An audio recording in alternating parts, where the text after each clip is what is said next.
supaya aku nggak sombong, supaya aku sadar rumah yang dibangun ini Allah yang kasih, bukan kemampuan. Cocok juga dicontoh. Nanti beli mobil mahal, letakkan di pintunya kan,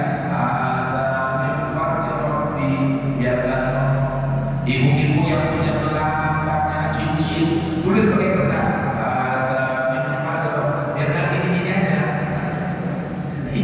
Supaya sadar kita kadang-kadang tak sadar, ya kan? Dikasih nikmat merasa hebat, kan? Padahal semua yang dikasih itu pemberian Allah, bukan kemampuan kita. Maka apa kata Nabi sekalian? Apalah arti semua nikmat ini? Aku kaya, aku pintar, aku raja, aku kuat.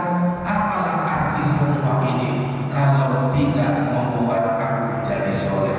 Maka dia berdoa, Rabbi auzinni an ashkura ni'mataka allati an'amta 'alayya wa 'ala walidayya wa an a'mala sholihan tarda wa adkhilni bi rahmatika fi 'ibadika sholihin.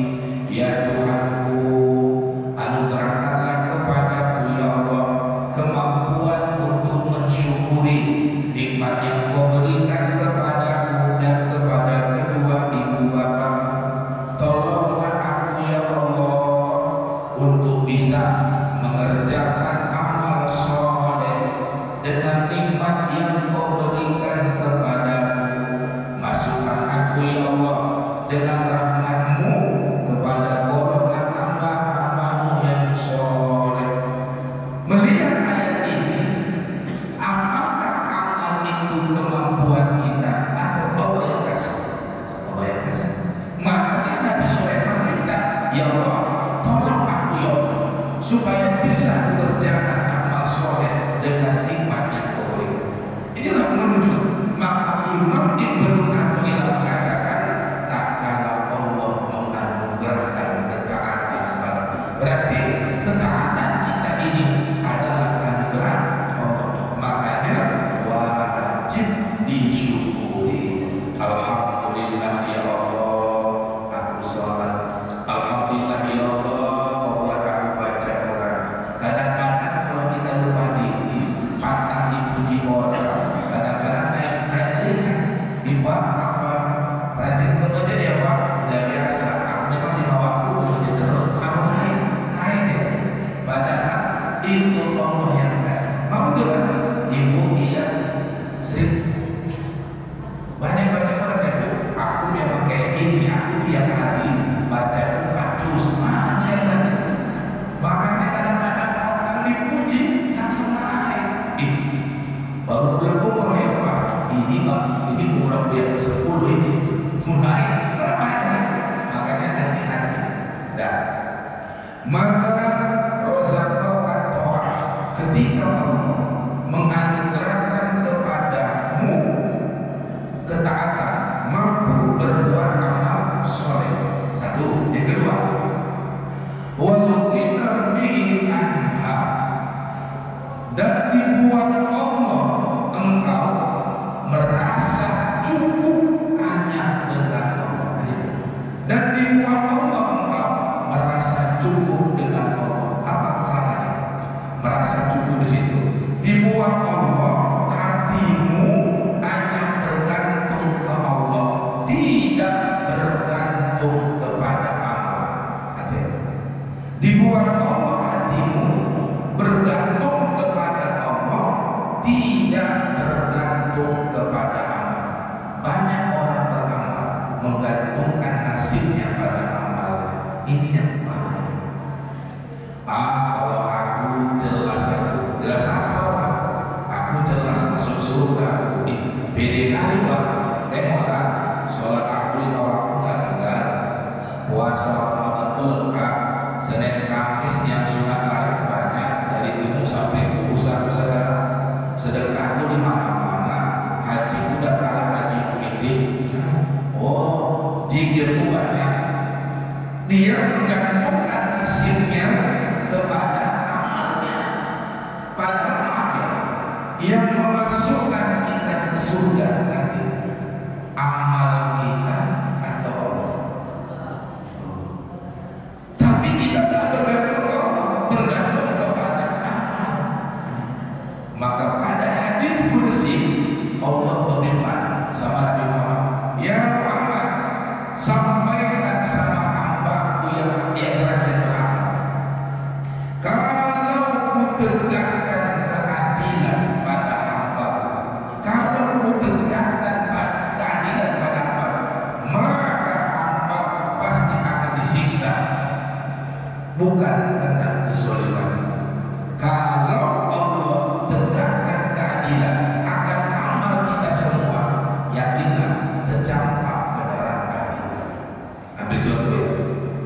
yang sekolah, ada guru kita yang sekolah-sekolah itu, kalau guru-gurunya, kalau guru menegakkan keadilan pada muridnya, semua hasil ujian, hasil tugas tambah murninya.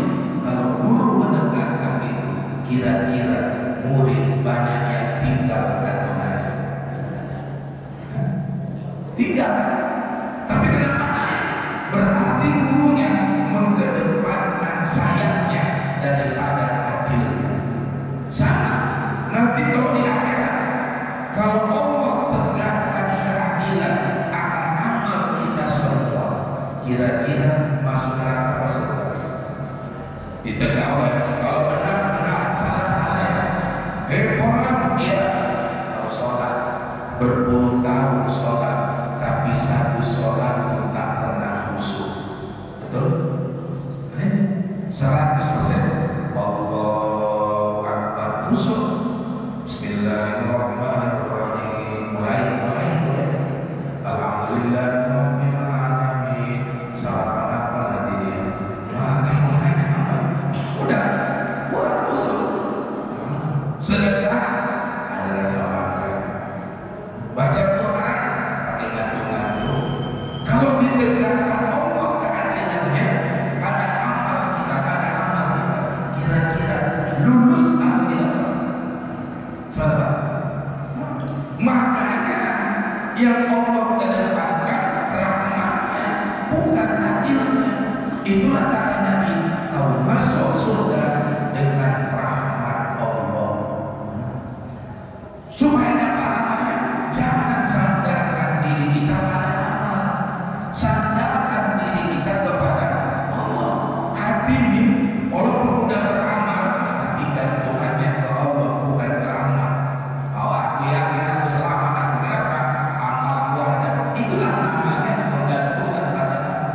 Tapi gantungkan ya Allah, aku sholat ya Allah, tapi yang menuju Engkau ya Allah, bukan sholat.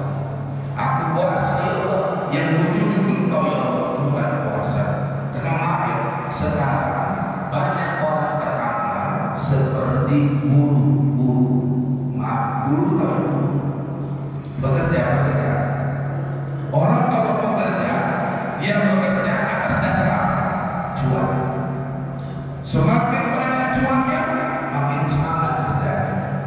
Sekarang ada beramal, hajatnya disandarkannya pada amalnya. Oh, aku mau dapat uang banyak, aku buatlah sholat duha. Aku yakin dengan sholat duhaku rezekiku banyak. Itulah namanya menggantungkan hajat kepada Allah. Kayak sekarang contohnya, nampak mobil cantik, udah selawatin aja dulu, selawatin. Allahumma sholli wa sallim ala sayyidina Muhammad. Saya berpikir ini selawat karena cinta Rasul atau karena mobil. Nampak rumah bagus, selawatin. Ini kok cinta Rasul atau rumah ini? Kira-kira banyak beramal kayak gitu. Dia salah, tapi targetnya bukan cinta Rasul, targetnya panggilan. Nah, kalau begitu kurang terus. Saya contoh ya, ada orang sama kita baik, suka muji-muji kita, dekat sama kita, tapi yang diharapkannya apa yang ada sama kita. Satu. Yang kedua, ada orang dekat sama kita, dipujinya kita, tapi yang diharapkan dia hanya ingin dekat dengan kita, tapi pandangnya yang ada sama kita. Saya tanya, di antara dua ini yang mana yang terus? Yang kedua. Makanya kita mendekat ke Allah, yang kita tuju Allahnya atau panggilan. Kalau ada panggilan nggak didekati, harusnya ada yang dituju Allah. Itulah ungkapan kalimat ilahi anta maqsudi wa ridha matrubi wa a'tini mahabbataka wa ma'rifataka. Ya Allah, kau yang kutuju,